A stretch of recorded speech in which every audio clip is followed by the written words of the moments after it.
J'ai trouvé que les jeux, ils étaient très intéressants et très éducatifs. J'ai appris des nouvelles choses, comme avec le jeu sur la cellulose. Je connaissais pas du tout.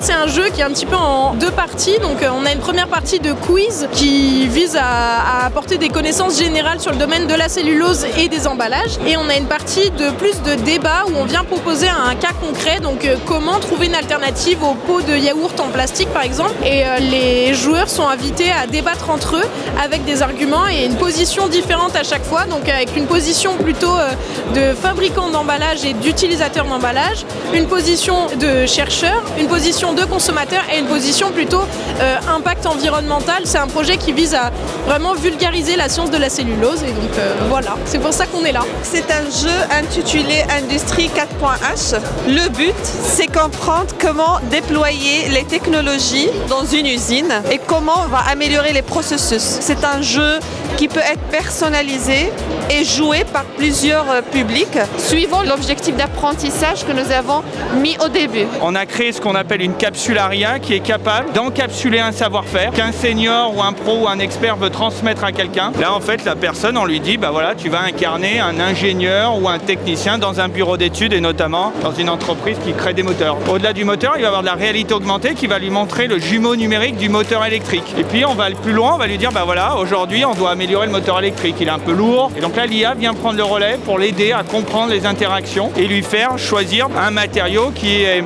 plus léger ou meilleur pour œuvrer dans son métier. À l'INRED, on fournit plusieurs types de capteurs infrarouges. Ici, c'est la bande thermique. On a aussi par exemple du SWIR. On va me voir avec les cheveux blancs, etc., avec un pull blanc. Donc c'est pour mettre un peu en évidence à quoi ressemblent les images avec les différents types de produits qu'on commercialise. Ça, c'est un jeu qui a été conçu par des étudiants. C'est un peu comme un petit jeu d'escape game. Dans le petit scénario, il y a dit qu'il faut trouver un code. Mais sauf que le code, il est caché. Donc les petites lumières, en fait, elles s'éteignent quand on ouvre la petite boîte.